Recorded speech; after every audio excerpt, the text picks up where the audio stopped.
আমাদের দাবি মানতে হবে, আমাদের দাবি মানতে হবে, আমাদের দাবি মানতে হবে। ইনকলাব জিন্দাবাদ, নইলে সংগ্রাম চলতেই চলবে, নইলে সংগ্রাম চলতেই চলবে। ইনকলাব জিন্দাবাদ, ইনকলাব জিন্দাবাদ। এই ভিত্তিতে আমরা এই বিক্ষোভ ধর্ণা কর্মসূচির আমরা সিদ্ধান্ত নিয়েছিলাম। আজকের এই প্রতিকূল আবহাওয়ার মধ্যেও যেসব কমরেডরা উপস্থিত হয়েছেন তাদেরকে আমাদের ইউনিয়নের পক্ষ থেকে সংগ্রামী অভিনন্দন জানাচ্ছি। যেসব দাবি নিয়ে আজকের এই বিক্ষোভ, দাবিগুলি হলো যে আমাদের যে কল্যাণ পরিষদ, এই কল্যাণ পরিষদকে কেন্দ্রীয় সরকার ধ্বংস করার জন্য শ্রম কোড বানিয়েছেন।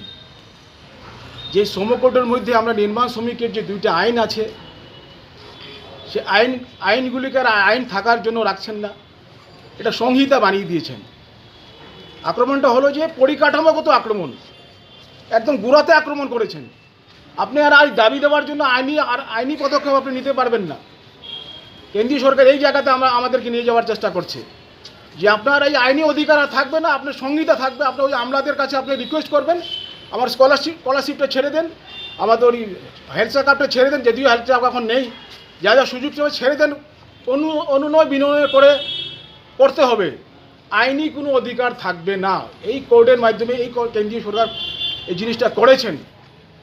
এবং তার পাশাপাশি রাজ্য সরকারও এই কেন্দ্রীয় সরকারের সিদ্ধান্তটাকে, যেটা নিয়ম আছে পার্লামেন্টের ভিতরে কোনো যদি আইন হয় তাহলে সেটা ওই রাজ্য সরকারের রুলস বানাতে হয়। রাজ্য সরকার রুলস বানাবার জন্য চেষ্টা করেছেন অনেকবার, সব সেন্ট্রাল ট্রেড ইউনিয়নকে ডেকেছেন, কিন্তু ফলপ্রসূ হয়নি। কিন্তু চেষ্টা অনবরত আছে। সেই জন্য আজকের এই বিক্ষোভের মাধ্যমে রাজ্য সরকারকেও আমরা বলে দিতে চাই যে এই পদক্ষেপটা আপনারা নেবেন না। যদি নেন তাহলে আগামী দিনের তার বিরুদ্ধে গোটা আসামে, গোটা দেশে আমরা শ্রমিক আন্দোলন সংগঠিত করার চেষ্টা আমরা করব। দ্বিতীয় কথা হলো যে বকেয়া, নির্মাণ শ্রমিকদের বকেয়া 2021-এর পর থেকে বকেয়াই আছে। অনেকবার আমরা মেমোরেন্ডাম দিয়েছি, অনেকবার কথা বলেছি, কিন্তু কিছু উন্নতি হলো, ব্যাপক আকারে কোনো উন্নতি হয়নি। 21 থেকে আমাদের পেনশনার যারা, তাদের pension pending, date claim pending, আন্দোলন করার পরে 21-22 স্কলারশিপ ছেড়েছে। কিছুদিন আগে আবার কয়েকটা মেডিকেল অ্যাসিস্ট্যান্স ছেড়েছে, একদম সামান্য। কিন্তু যেইভাবে আবেদন হয়েছে সেই অনুসারে তারা ছাড়েননি। সেই জন্য আমরা এই দাবি করছি যে অবিলম্বে আমাদের যত নির্মাণ শ্রমিকের বকেয়া পড়ে আছে গুয়াহাটিতে, যেটা এখানে স্কুটিনি হয়ে গুয়াহাটি চলে গেছে, অবিলম্বে ছাড়ার ব্যবস্থা করুন। কারণ এই বিক্ষোভ কর্মসূচি পালন করা হইতেছে, ধর্ণা দেওয়া হইতেছে। উদ্দেশ্যটা কিটা? উদ্দেশ্যটা নির্মাণ শ্রমিক নিয়ে যে আইন সেটা তৈরি হয়েছিল আজকে নয়, দীর্ঘদিন আগে, যখন ভারতবর্ষের কেন্দ্রীয় সরকার ছিল দেবগৌড়া সরকার, এবং বামপন্থীদের চাপে যে নির্মাণ শ্রমিক যারা আছে তারা অসংগঠিত ক্ষেত্রে কাজ করে, তার জন্য একটা আইন তৈরি করা দরকার। এবং তার ফলেই যে আইনটা তৈরি হয়েছিল, কিন্তু আমরা আশ্চর্যভাবে দেখলাম আসামের ক্ষেত্রে সেই আইন যেটা তৈরি হয়েছিল, রুলস তৈরি করতে দীর্ঘ প্রায় 4-5 বছর ওরা আসামের যে কেন্দ্রীয় সরকার, রাজ্য সরকার ছিল, 12 বছর পরে আসামের রাজ্য সরকার সেই আইনটারের উপরে রুলস তৈরি করছে।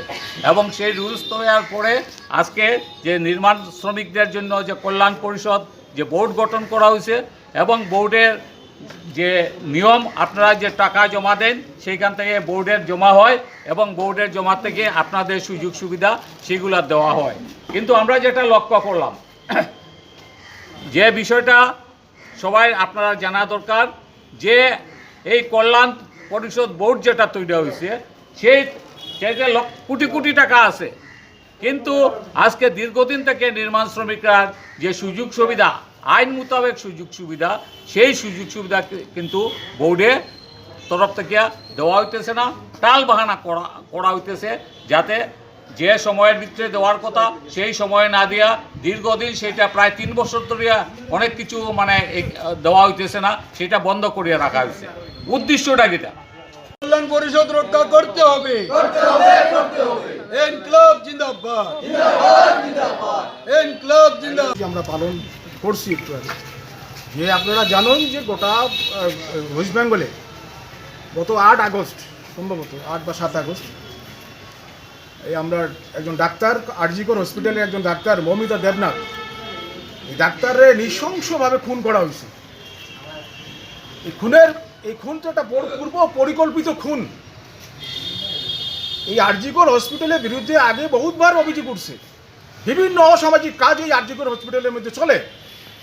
আমরা মনে করছি যে এই আরজিকরের হসপিটালের ভিতরে যেসব অকাজগুলি চলতো, এই ডাক্তারের অনেক একটা নজরে আসিল, যার কারণে নজরে আসলো কারণে তার এই জায়গার থেকে সরাবের লাগি এবং দুনিয়ার থেকে সরাবের লাগি তারে নৃশংসভাবে খুন, গ্যাং র্যাপ, মানে এটা মানে কল্পনার বাইরে এটা ব্যাখ্যা করা। এইভাবে একটা মানুষকে খুন করতে পারে না, চোখে দিয়ে রক্ত বার হয়েছে, যৌন অঙ্গের মধ্যে রক্ত ঢুকে দিয়েছে, এরকম একটা নৃশংস ঘটনা, তার শাস্তি হইতো না? আমরা আজকে এই ধর্নার মঞ্চে থেকে আমরা কঠোর থেকে কঠোর শাস্তির দাবি আমরা করতেছি, যে এই অপরাধীদের অবিলম্বে ধরিয়া শাস্তি ভারতবর্ষের আইনের মাধ্যমে, আইন যেটা কয় তার চরমতম শাস্তি তার দেওয়ার লাগিয়া, যাতে আগামী দিনে এই ধরনের ঘটনা গোটা ভারতবর্ষে না গোটা পৃথিবীতে এরকম পুনরাবৃত্তি না হয়। তার হিসাবে আমরাও একটা সমাজের অংশ, আমরাও মা বোনরা নিয়ে থাকি, যাতে সমাজের এই মা বোনরা নিরাপদে চলতে পারে, এরকম পরিবেশ একটা গোটা ভারতবর্ষে, গোটা আসামে, গোটা দেশে, গোটা পশ্চিমবঙ্গে সৃষ্টি করা যার এইভাবে একটা এইভাবে একটা আগামী দিনে করতে লাগবো। এরও আগামী দিনে এটা নিয়েও আন্দোলন চলবো। যার কারণে আমারও কইয়ার যে এই হত্যাকাণ্ডর চরমতম শাস্তির দাবি আমরা করে আসছি সিআইটির পক্ষ থেকে। ধন্যবাদ।